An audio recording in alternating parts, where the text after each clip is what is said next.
trying new things out. So anyway, today is the, let's say, August harvest of things. Astro says hi. So last month I did a harvest, like a general monthly harvest. A lot of those things went to people. One guy took bulk stuff. Interestingly, I started doing that. All of a sudden I had this huge order and it all worked out. He's coming once a month now, or I should say once every 2 weeks when I have things. Guys, please. Hey! So dramatic, these children. Anyway, I'm gonna put together on live video a lot of the things that I'm gonna be getting for him today, and then I also harvest a shit ton of things throughout the month anyway, so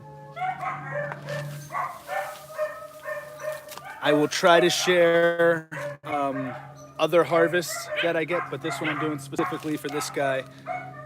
Let me go let them out because they're just being dramatic. But anyway, this is lemongrass, and if you're not familiar, you can dry the leaves and make teas or lemonades with them. Really delicious. Also, the roots are used for Thai dishes often. Not the roots necessarily, but the stem right here, the trunk, we could say, of it, is used for really good Thai dishes and stir fries and things like that. So we're getting him a bunch of that. I also have a bunch of mountain basil. So this is a different type of basil, not the typical sweet basil, the purple basil or cinnamon basil. There's tons of basils out there. This is one that grows natively in the jungle here, or the campo, the farmland of Costa Rica. So I got a bunch of that for him. And then this is what they call wanelama here, which is a really good tonic drink to help with any cold symptoms or flu or preventative medicine as well. This is known in the US and the West as lemon verbena. Right. Let me go get them. I'll be right back. Guys, you're so dramatic.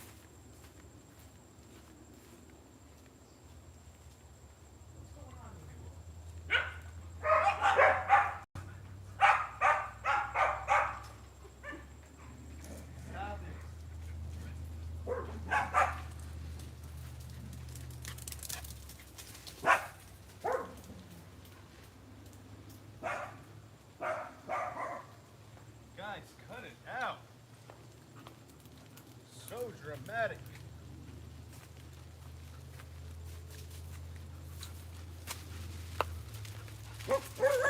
Oh, enough, Ruby. You're so dramatic, Ruby. Come here. No? Ginger. Got a bunch of ginger. Astro, cut this shit. You're so crazy. Astro just jumped and smacked the tripod. These dogs, no training. And then I have just a bunch of turmeric as well. I got him a bunch of turmeric last time, but you can see it here. You've seen it in other videos of mine. So there's a lot of smaller turmeric here. A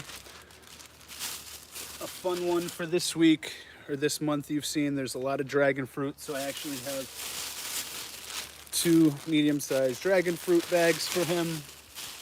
And also a ton of rambutan or mamoncino.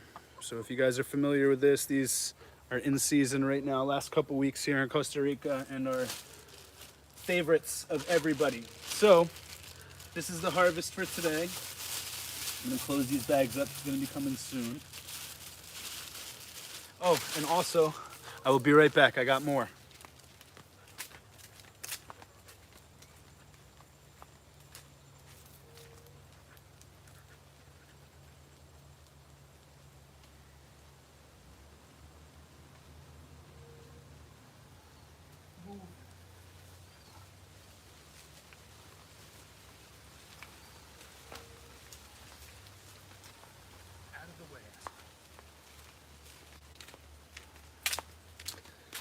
Okay, we also have plantains, huge giant plantains for making patacones while they're green, or maduros when they're ripe, and a nice bundle of traditional bananas, as you guys know them, chiquita or dole bananas, minus the chemicals here. Also, really good for bicep curls. Anyway, that is today's harvest for for Mr. Jesse. He'll be coming here soon in about an hour to pick up. So I'm just accumulating everything in one place. And if you're in or near Parita of Costa Rica and you want some harvest weekly, bi-weekly, monthly, let me know and I will put together a package for you of whatever is ripe. Sometimes there's cacao, guanabana, mangosteen, acerola cherry, guava, a lot of guava right now if you want to make your own jams.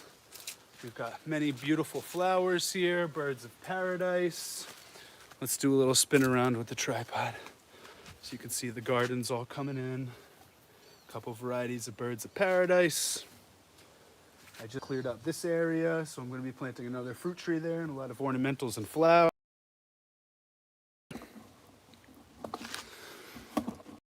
I just wanted to do an update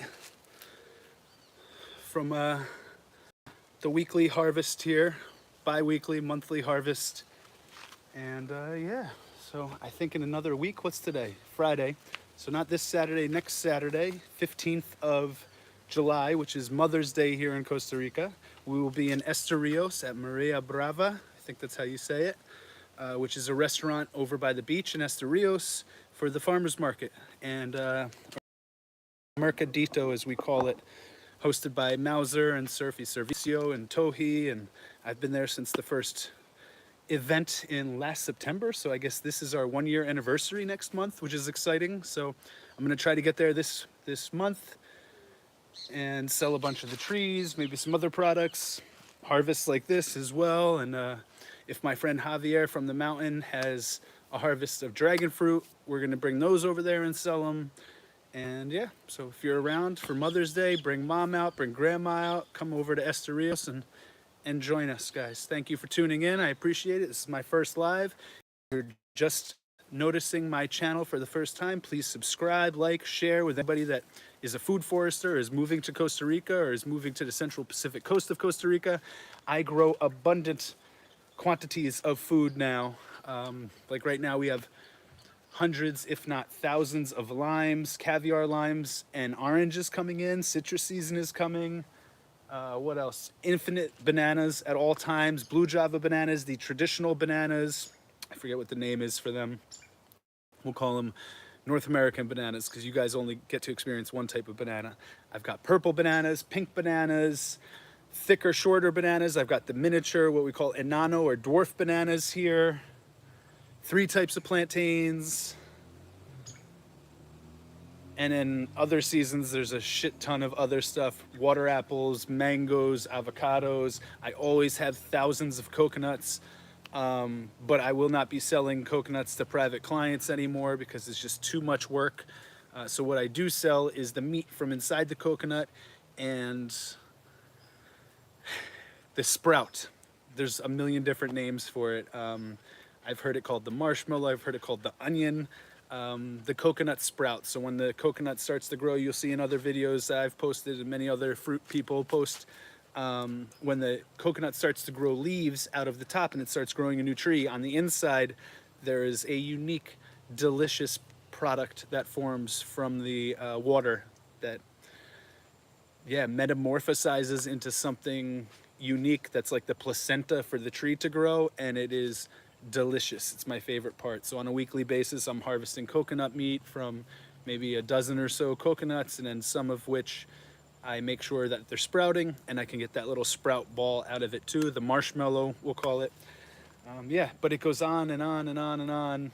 Every couple months there's something new because I've planted things intermittently here for several years. So like I have jackfruit trees growing right now, snake fruit trees, custard apple or sugar apple.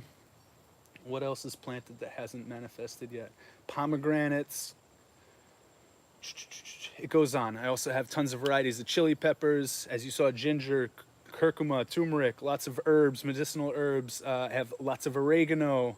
I have calancho. I always say it wrong, but that's another type of like mountain medicinal herb. Yeah, it goes on. Arnica I grow for pain management. Kaimito. Oh, man. So much, so much, so much. Oh, and exciting. I'll give you a little preview if you're seeing this. In the next couple of weeks, probably, I'm going to be harvesting some vine from ayahuasca and then some roots from mimosa. And I'm going to be making the ayahuasca medicinal brew for the first time in my life, grown on my own property. And I'm going to make the brew myself, handmade, and ingest it myself. And I'm going to record and document all of that. So it should be very interesting. I'm not going to some random place with random people I've never met, getting products from random places that we don't know who sourced it or where it's coming from, and then what kind of rituals are being integrated into this ayahuasca experience. You know, there's a lot wrong in our world right now, and a lot of it circulates around scammers. And unfortunately, in the wellness community, there are a lot of scammers out there doing really weird stuff for the sake of money and claiming that it's spirituality or some type of healing modality. But ultimately, just like anything else in the world, there's a very slim, small percentage of people that are doing things authentically and in high quality. And that goes from professional sports to medicine to wellness to healthcare to food care to everything under the sun, education, newscasting, all of it. There's only a small percentage of humans that care about integrity nowadays, unfortunately. That's why I don't really trust anybody else. I don't trust products that are coming from elsewhere. I wanted to have my first ayahuasca experience cultivated on my own land, formulated by my own hands through studying what the masters are doing elsewhere and implementing it to myself.